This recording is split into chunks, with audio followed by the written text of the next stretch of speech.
Okay, good morning, everyone. I hope you are well. We had some rest yesterday, not too much partying. So thank you for being on time this morning. We have also a very nice and busy program. And we have a keynote presentation from Professor Olivia Bina, and Professor Caeiro will introduce her. And then let's get the day started. So I wish everybody a great day.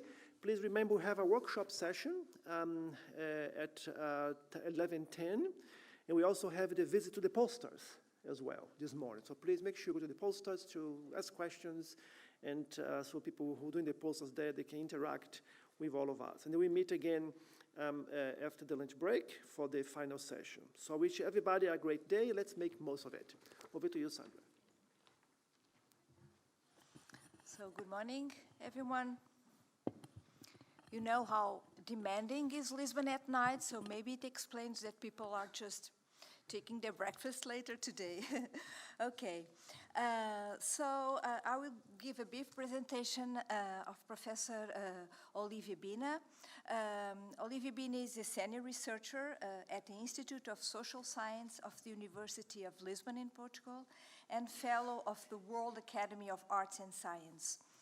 Her research focuses on changes for sustainable urban futures, on the critique of green growth and notion of scarcity, on exploring plural framings of human-nature connectedness, and on the challenges to disciplinary knowledge systems.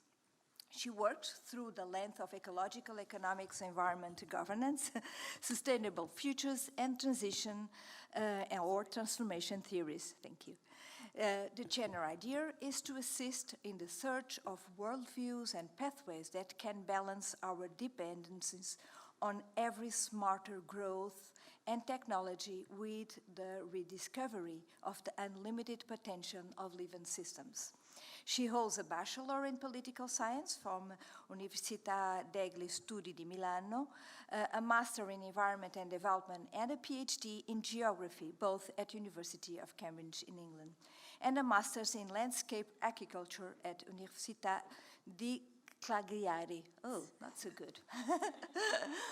I want, of course, to give a special thank for Professor Olivia Bina to share with us her knowledge and her experience, and for sure will be a very interesting talk. Thank you so much. The floor is yours. Thank you. Okay.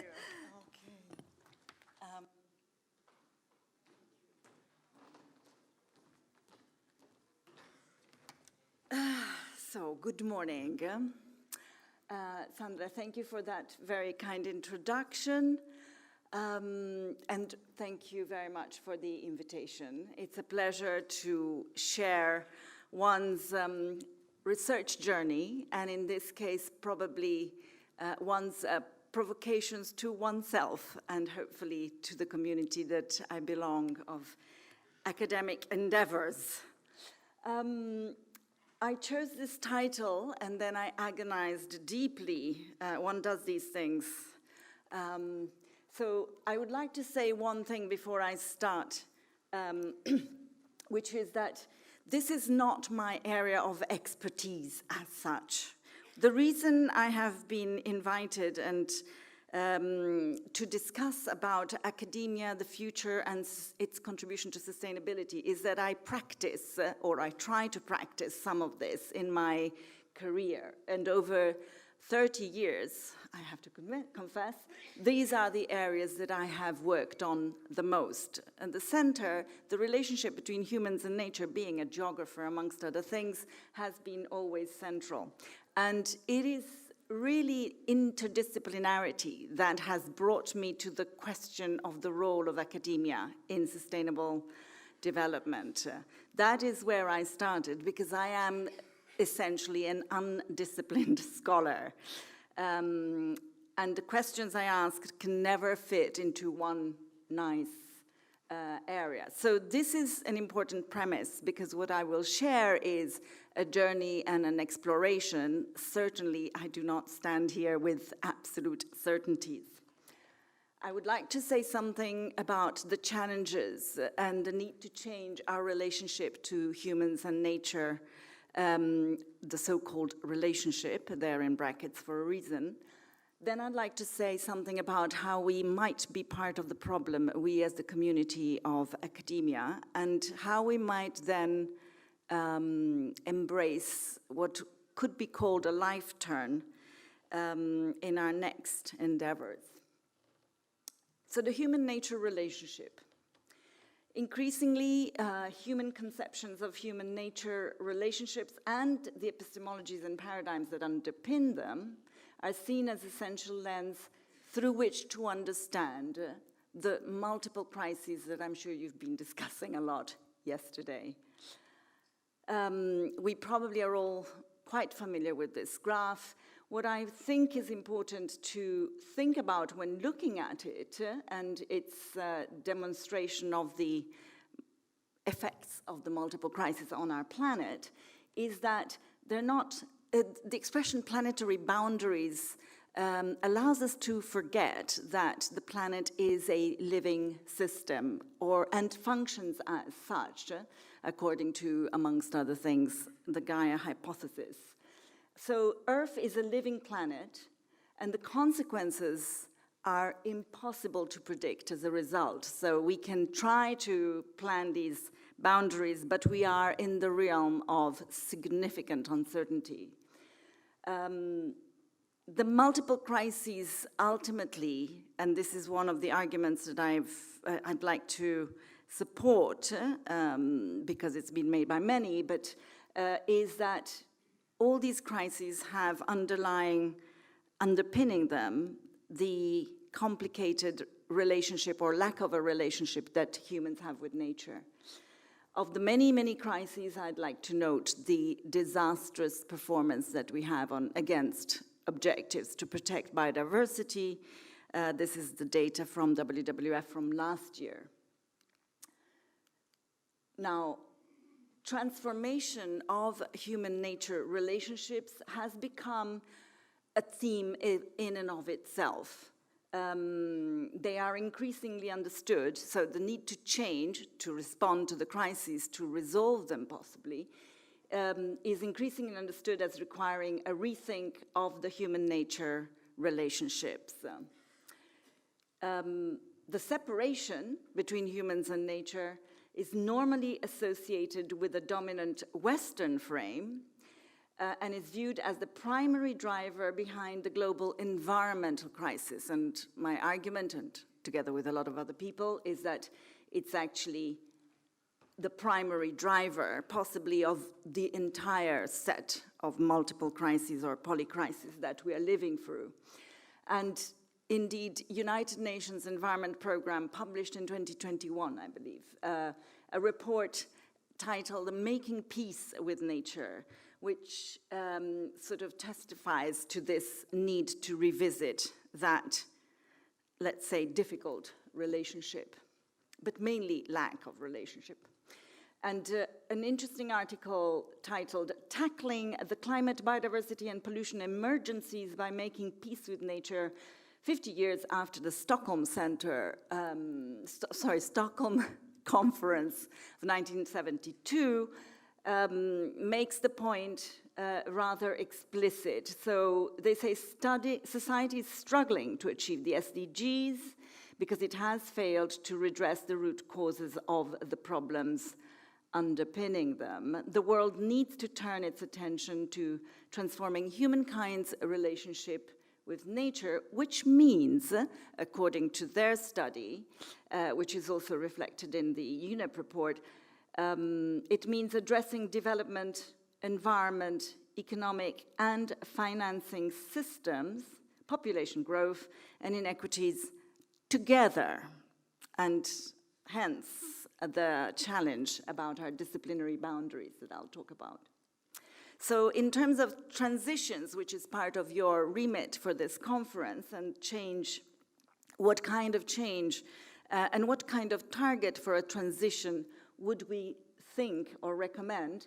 My answer clearly is the human-nature relationship itself and the knowledge systems that support the relationship or the lack of a relationship. There is a vast body of literature that, from different disciplinary perspectives, deals with some of these dimensions and these questions, and I am drawing and abusing from all of them as I go forward. I'm also encouraged to see that last year, our president of the European Commission also came to the conclusion that our economic system is not quite performing, and that one of its problems is the relationship we have with nature. So, now are we part of the problem? And I appreciate this is a somewhat provocative statement, considering we're all paid by the system, but I'd like to say that we sort of are. And I'm going to say it through the words of one of the many incredible people that I draw inspiration from. Indy Johar is a UK-based architect, designer, and social entrepreneur, and specializes in systemic change. He recently spoke at Osaka for the Expo and said something very interesting for someone who's interested in architecture, amongst other things. The Vitruvian Man, by our very own Leonardo da Vinci, set forth a way of seeing the world that was deeply based in objectification, separation, and separation of man from nature. And this symbol, which is the Vitruvian Man, is really representative of what he then goes on to say is 400-year cycle of thinking and ways of thinking. And he sort of calls for creativity because this is not a revolution, he says, of technology and technological fixes that we are in need of, but it's a revolution of what it means to be human, and whether what it means to be human is this level of separation or something different. Now, many have talked about the university, and I studied the future of university as a part of my various inquiries, together with a lot of other colleagues. And there are some interesting opinions about whether we are a part of the problem. Despite the deteriorating global outlook, universities largely remain caught up in the earlier instrumental growth paradigm that brought us to this extremity in the first place. Connell wrote a beautiful book about the good universities and quotes Walter Mignola from Duke University in the US, one victim of Western modernity, which includes the Vitruvian Man, and corporate ambition is the university. Knowledge for peace and joy is being overruled by competing knowledges of war and death, something that today perhaps sounds even more true. South African scholar Membe talks about decolonizing the university, another big chapter, and new directions, and mentions that university research is complicit in the destruction of the natural world and in the emergence of a new techno-racism. The task of decolonizing universities is therefore linked to our capacity to rethink the global economy and human mutuality.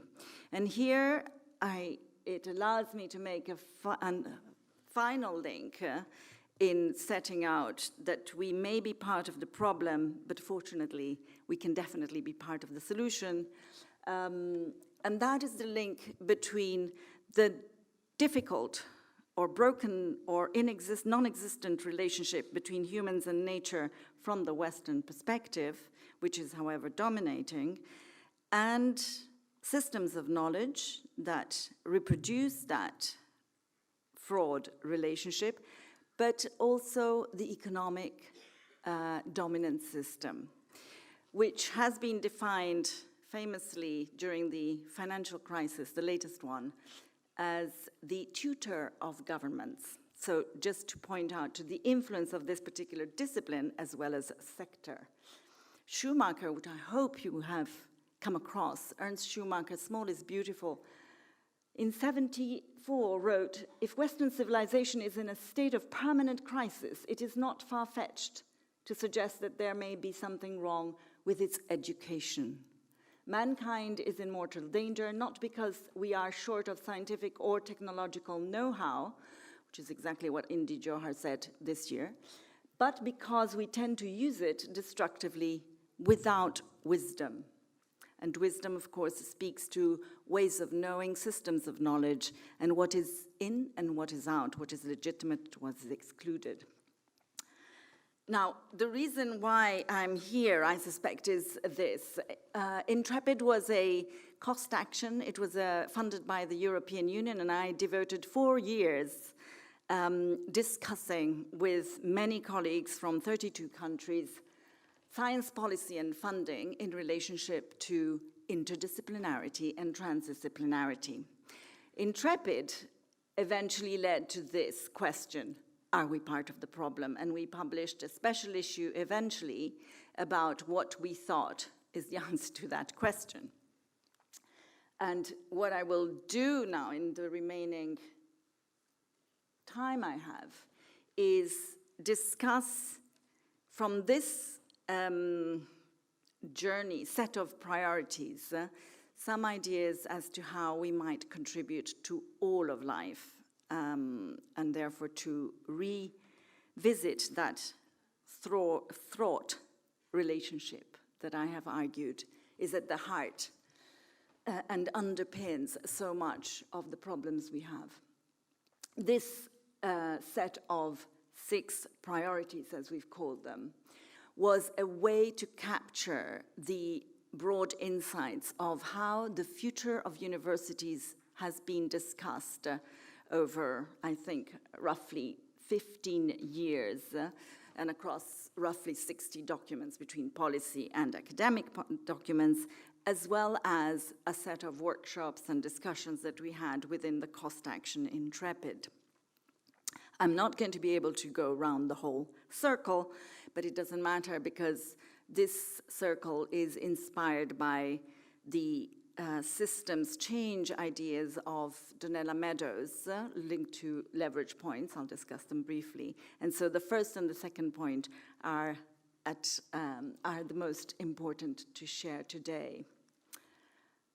So towards a life turn then, what if we explored the possibility as a thought experiment of imagining our universities not as the captured or even complicit institutions that sometimes they can be, and has been argued by many, but instead of that, instead of serving a dominant economic system that is itself underlying so many of the challenges that we struggle with if we believe that this future should be sustainable, then what would be interesting to explore is what would universities do and look like and feel if instead of contributing to economic growth by and large, and the jobs, whatever they are, that supposedly will continue to allow us to grow indefinitely,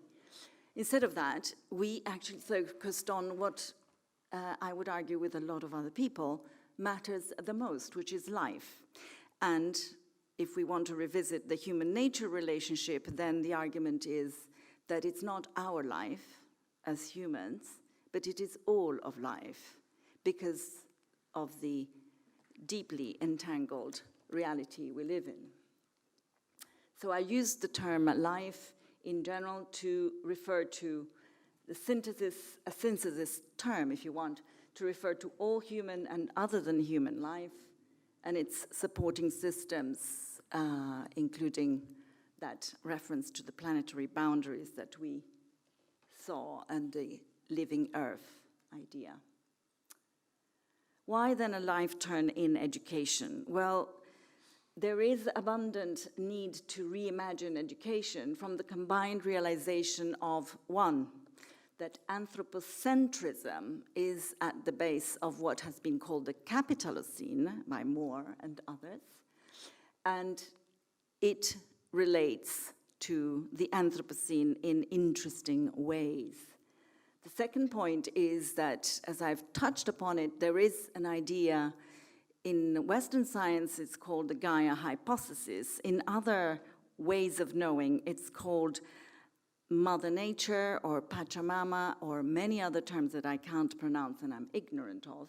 But the point of this idea of what our planet is that it is a habitable Earth. And Latour, French philosopher and much else, made a beautiful reflection on the importance of habitability.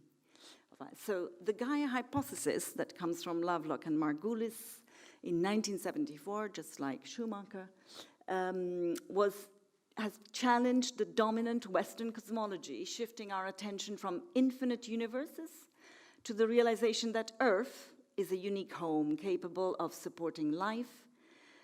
Life transforms its environment, and Earth is what it is because life transformed it into a habitable home.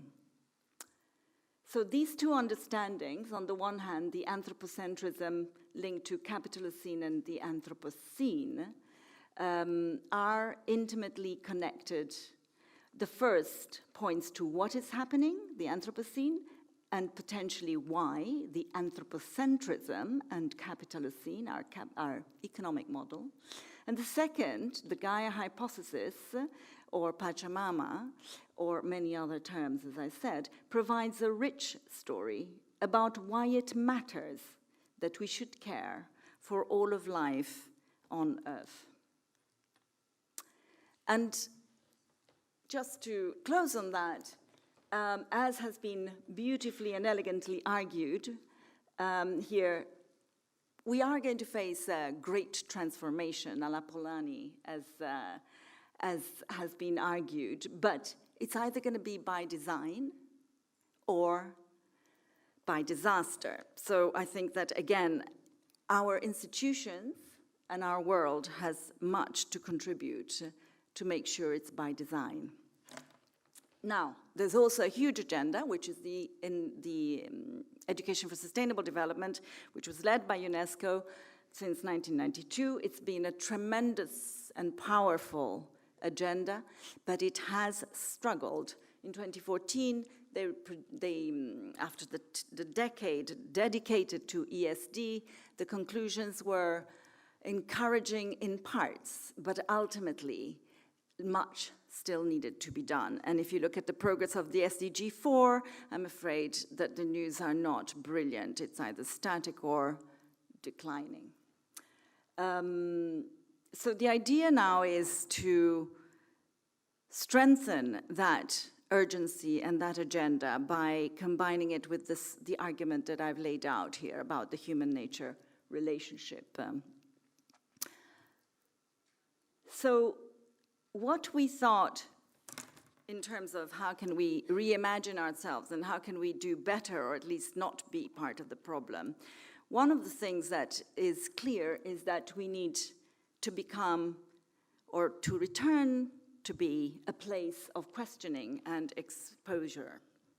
And I use this expression because I'm drawing on another giant on whose shoulder I stand, James Baldwin, who you may have come across, American thinker, activist, philosopher, writer.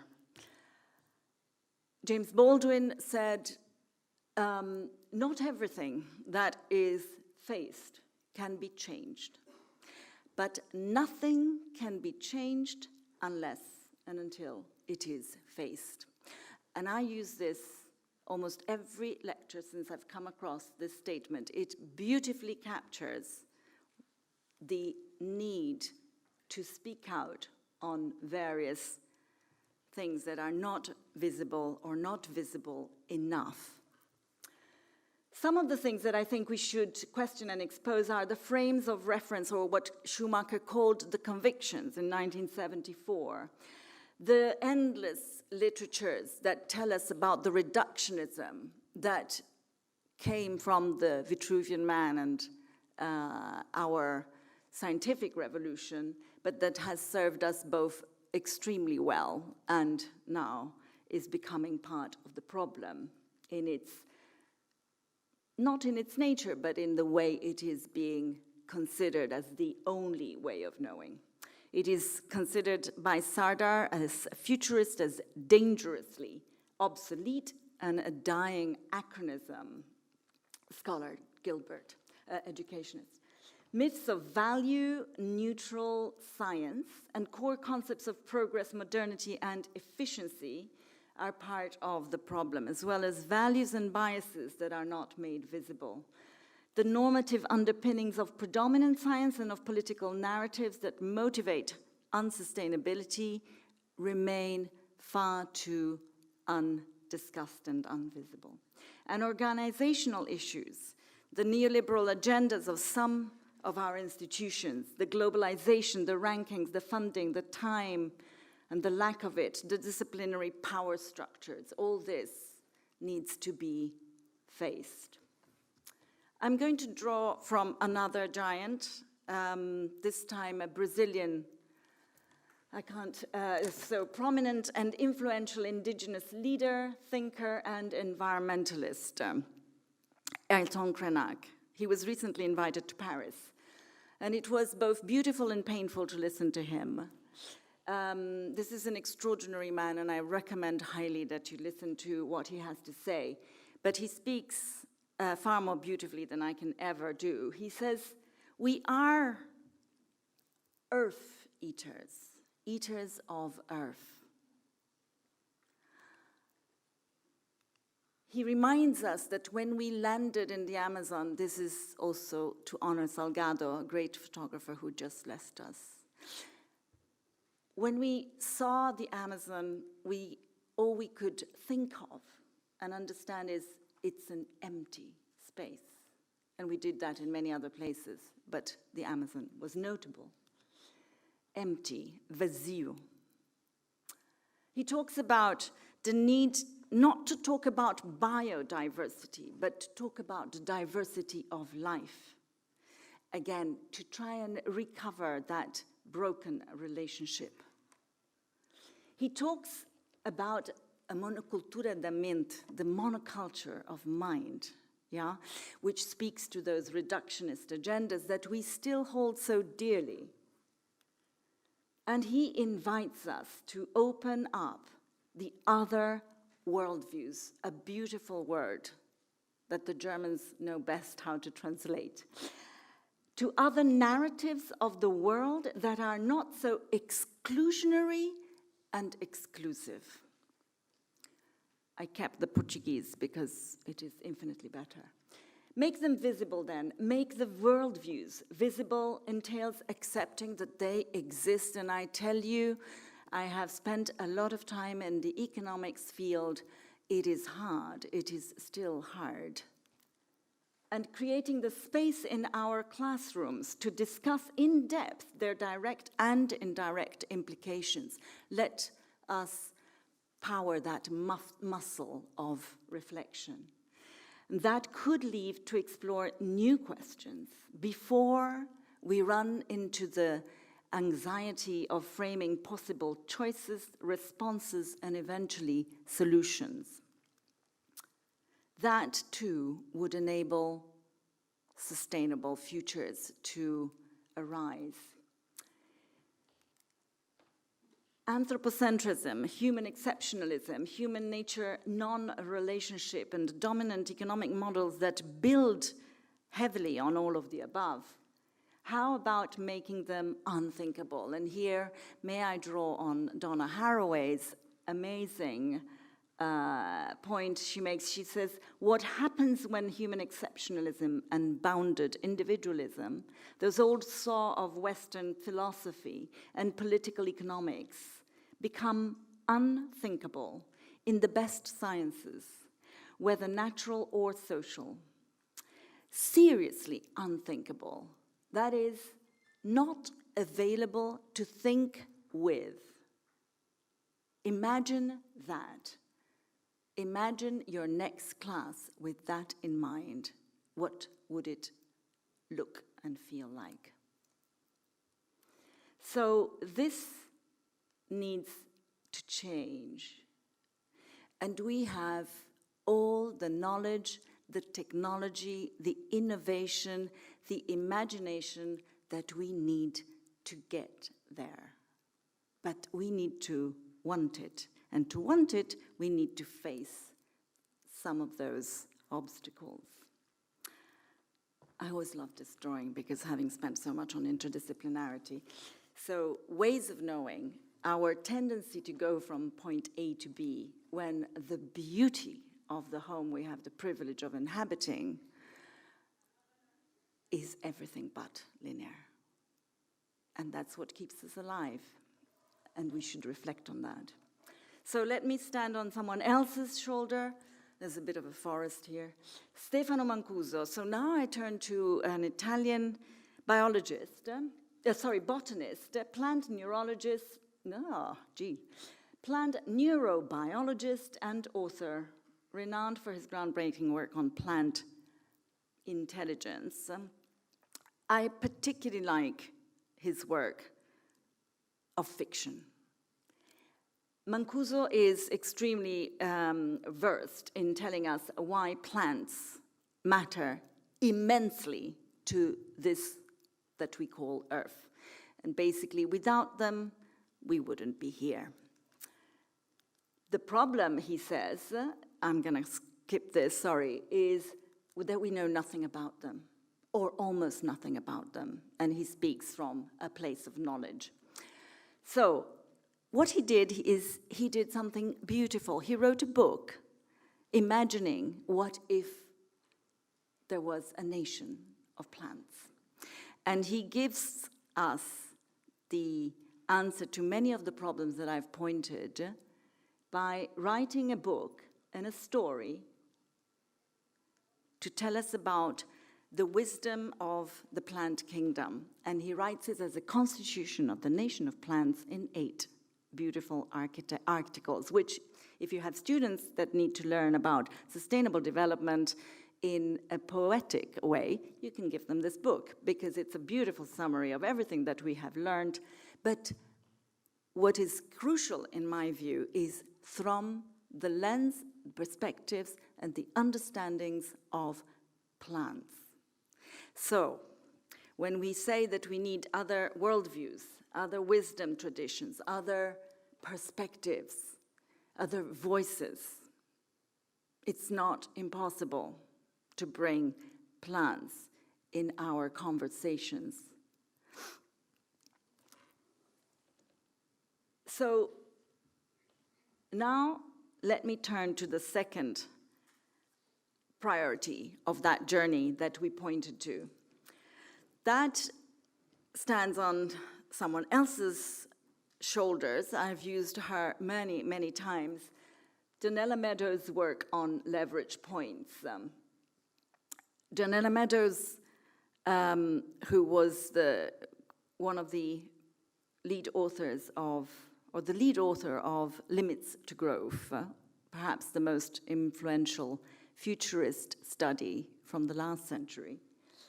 Meadows thought of systems change in many ways and came up with leverage points as one way of trying to get us to understand her life's work. She proposed 12 places in systems where we could affect change, and this has been work used by endless institutions, academics, thinkers. The point about her system, there are 12 points, but she says there are 3 points that are that can go extremely deep into a system and cause more radical change. These are the goals of the system, the mindsets or paradigms of the systems, and the need or the possibility to transcend those paradigms. So I am going to suggest 3 questions for ourselves on the basis of the argument outlined and the priority or the urgency, although I don't really like that word, it has been diluted to an impossibility. What can we do? What if our learning and education systems were repurposed, the goals of a system, so that in line with the most progressive interpretations of the UN agenda for 2030, their goal was to secure a socially just and ecologically sustainable world, an interpretation of the SDGs which has been led, amongst others, by ecological economists. by designing a pedagogy and curricula that aim to contribute to the conditions conducive to all of life.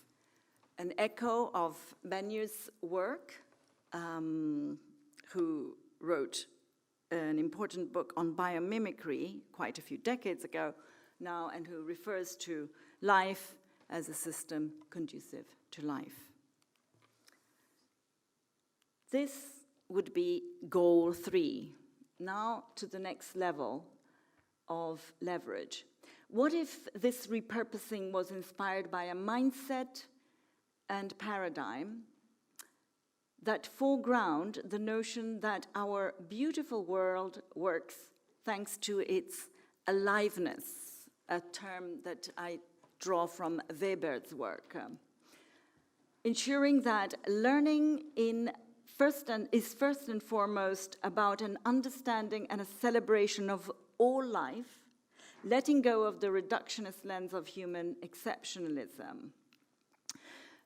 So beyond the human and nature separation that indeed Johar spoke effectively about. Oh, sorry. And the third question, and the last level in the hierarchy of leverage points by Danana Meadows, is the transcendence of paradigms. Quite a difficult concept for many of us in the West, I would say.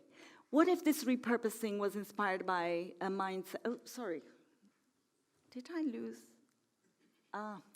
No, what I wanted to say here was, if you think we are over the Vitruvian reductionism, this is a report by Italian scholars, 2017, to influence the agenda for science for Europe, the current framework, and they literally used the Vitruvian man to illustrate what our priorities should be.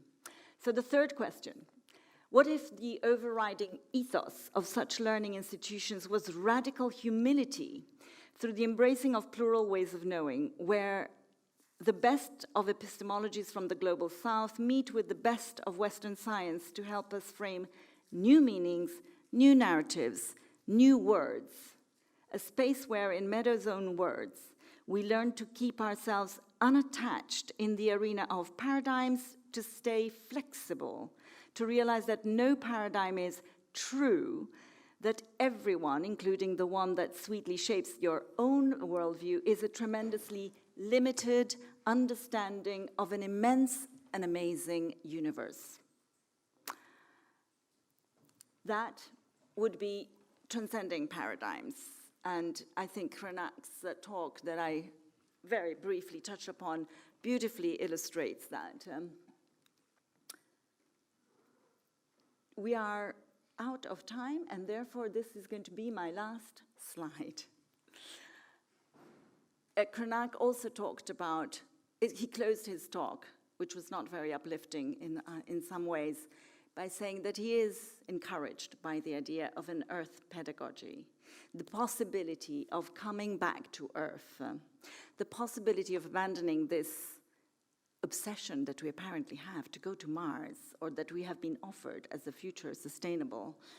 And he says, once we're done with that, could we just get back to earth, put our feet on the ground, and talk? Thank you.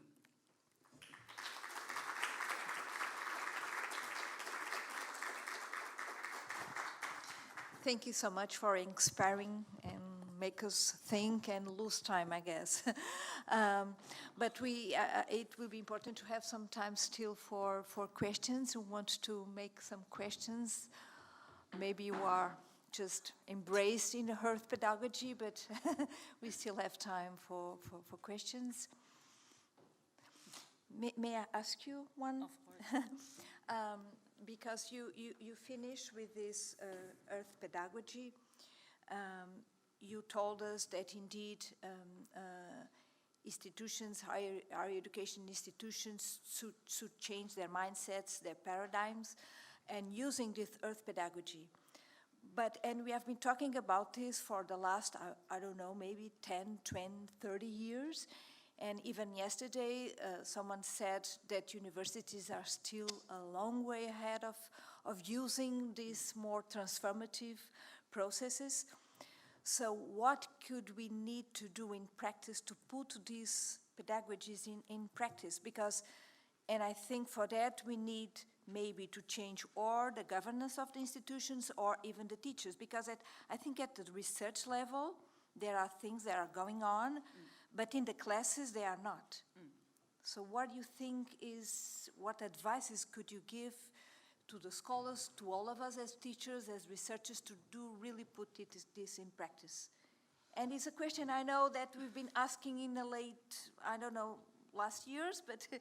Maybe you could give here some ideas or practical things that we could do. Well, I can share my limited experience as one of us in the field. When I studied interdisciplinarity, because it was the one thing I knew we needed, and I couldn't quite understand why it wasn't easy to do, not easy to make possible. I learned that there were decades of publications about that. There was absolutely nothing we had to discover to learn why interdisciplinarity is not taking place.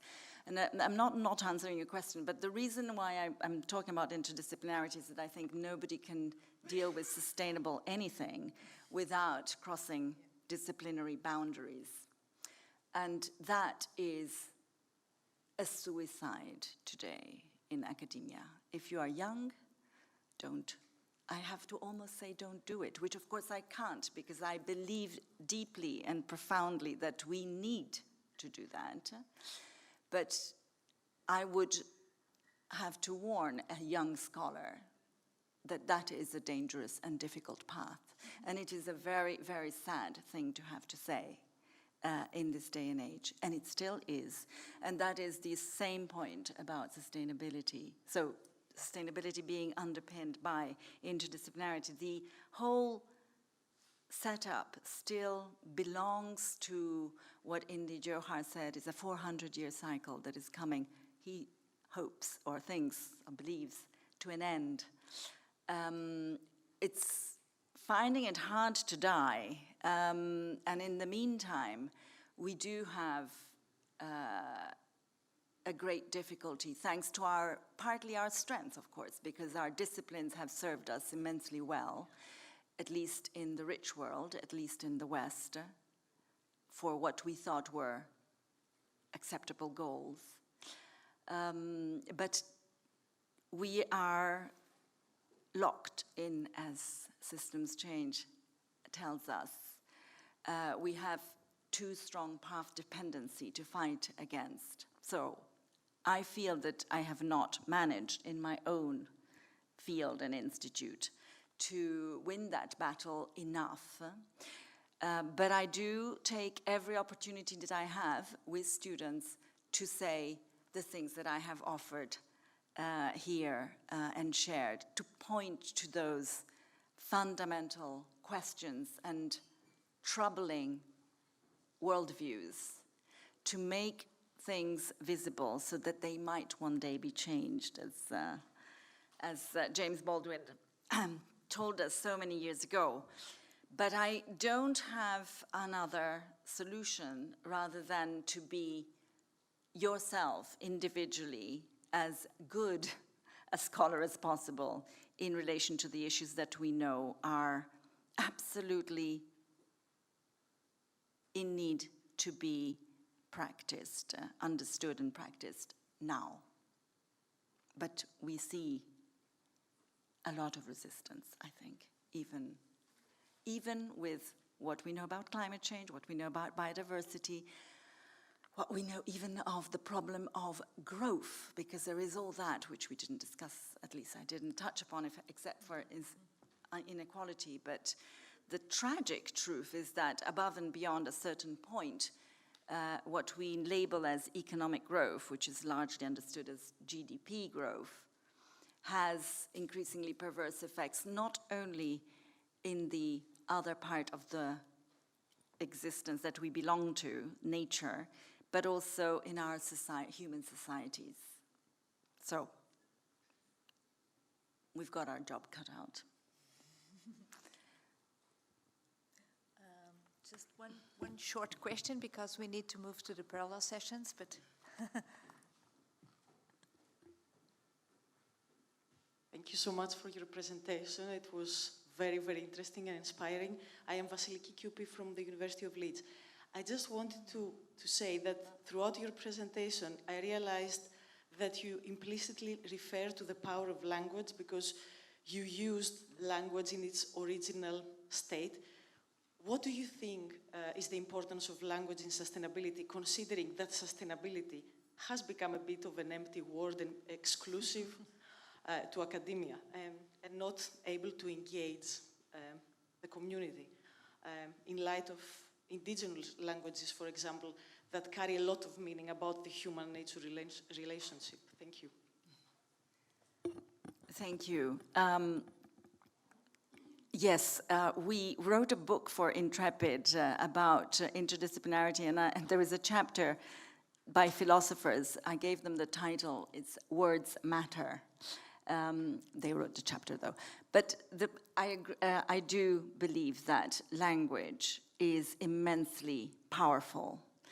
Well, together with a lot of people who have written abundantly about this. What I think is great is that in development studies, which is one of the areas that I teach, we see a real rise of alternative worldviews, cosmovisões. They go under the label of post-development, by and large. And this is a conversation that gives me tremendous hope. Because plurality, which I have touched upon, but I could speak abundantly for hours on, is the one thing that we desperately need to embrace across almost every problem that we have and that we are not facing in a plural way. So plural languages, plural words, the capacity to really listen are fundamental. And one of the things that, again, I learned from the Intrepid journey was the word humility. And I remember distinctly the moment that I pronounced that word to be written in the book that I mentioned as one of in the analytical framework. My colleagues were uncomfortable with it, deeply uncomfortable. And it is a sign of where we're still at. Humility is the only way forward in terms of our knowledge systems and our openness. So yes to plurality, yes to different languages. Thank goodness for technology that allows us to speak across unknown languages. I'm not a great techno-optimist, but I am prepared to learn, to see what innovation, technological innovation can do to help us without making it the only solution not to solve the fundamental problems. Thanks. Thank you so much. It makes us really inspiring, and I think at least all of us that are on the room on this conference have an important role and a long way to do it. But I'm optimistic, and we don't need to go to Mars, I think. Nevertheless, we still need a lot of work to be done, undoubtedly. Thank you so much. We need to move on. I think we still have to just give some organization information. Masa, do you want to explain just briefly